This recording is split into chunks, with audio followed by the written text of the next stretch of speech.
India 360 news पर मैं विजय आप सभी का स्वागत करता हूं। दिल्ली के उप मुख्यमंत्री मनीष सिसोदिया ने सोमवार को कहा है कि केंद्र ने दिल्ली सरकार को बताया कि राजधानी को मई महीने में 18 से 44 आयु वर्ग के लिए अब और वैक्सीन नहीं मिल पाएगी। सिसोदिया के अनुसार सिर्फ 3 दिन की कोविशील्ड वैक्सीन बची है, जबकि कम उम्र वालों के लिए कोवैक्सीन की सप्लाई पहले ही खत्म हो चुकी है। उत्तराखंड स्थित बद्रीनाथ धाम के कपाट मंगलवार सुबह 4:15 पर दोबारा खोल दिए गए हैं और मुख्यमंत्री तीरथ सिंह रावत ने इस मौके पर शुभकामनाएं देते हुए कहा कि मैं भगवान बद्री विशाल से प्रदेशवासियों की आरोग्यता की कामना करता हूं। और आपको बता दें कि मंदिर फिलहाल श्रद्धालुओं के लिए नहीं खुला है और उन्हें वर्चुअल दर्शन का सुझाव दिया गया है। उत्तराखंड के मंत्री सुबोध उनियाल ने बताया है कि राज्य में कोविड-19 कर्फ्यू 25 मई तक बढ़ा दिया गया है और मंत्री सुबोध के अनुसार शादी समारोह में सिर्फ 20 लोग शामिल हो सकेंगे और सभी के पास नेगेटिव RT-PCR की रिपोर्ट होनी चाहिए। और वहीं बैंक सुबह 10 बजे से दोपहर 2 बजे तक खुलेंगे और डॉक्टर का पर्चा बतौर कर्फ्यू पास मान्य होगा। और उत्तराखंड के एक निजी अस्पताल में छिपाई गई 65 कोविड-19 मरीजों की मौत की जानकारी जांच की हुई शुरुआत। हरिद्वार स्थित बाबा बर्फानी अस्पताल में कोविड-19 के 65 मरीजों की मौत की जानकारी कोविड-19 कंट्रोल रूम को नहीं दी। अधिकारियों के मुताबिक अस्पताल ने 25 अप्रैल से 12 मई के बीच हुई मौतों की जानकारी छिपाई।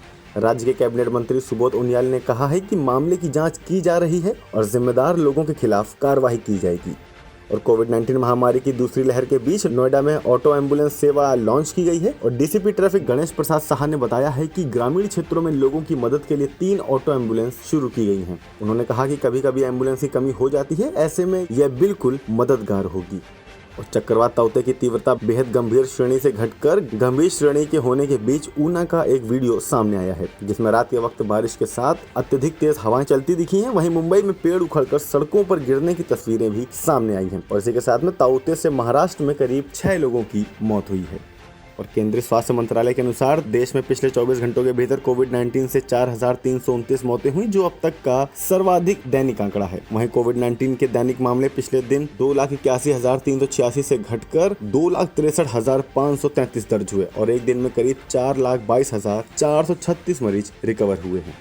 और अमेरिकी राष्ट्रपति जो बाइडेन ने कहा है कि जून के अंत तक यूएस अन्य देशों को कोविड-19 टीकों की 2 करोड़ और खुराकें देगा। इनको मिलाकर दूसरे देशों को अमेरिका द्वारा दी जाने वाली खुराकों की संख्या 8 करोड़ हो जाएगी। पिछले महीने अमेरिका ने दूसरे देशों को एस्ट्राजेनेका वैक्सीन की 6 करोड़ डोज देने का वादा किया था।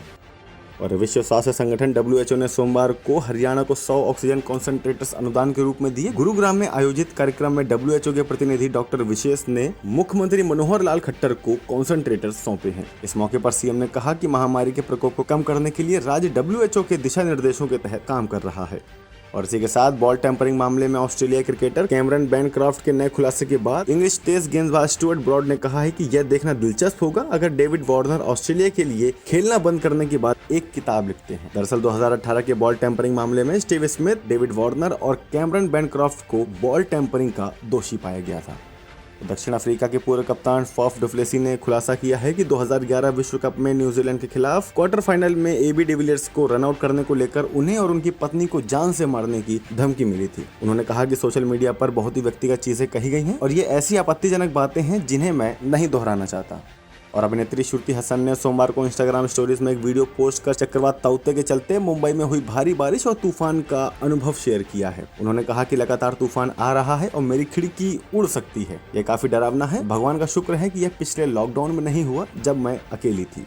और अभिनेता रजनीकांत ने कोविड-19 महामारी के बीच तमिलनाडु मुख्यमंत्री कोविड राहत कोष को 50 लाख दान किए हैं और रजनीकांत ने सोमवार को प्रदेश के मुख्यमंत्री MK स्टालिन से मुलाकात करके उन्हें 50 लाख का चेक सौंपा है। गौरतलब है कि इससे पहले 14 मई को रजनीकांत की बेटी सौंदर्या व उनके परिवार ने भी राहत कोष में करीब 1 करोड़ का दान किया था।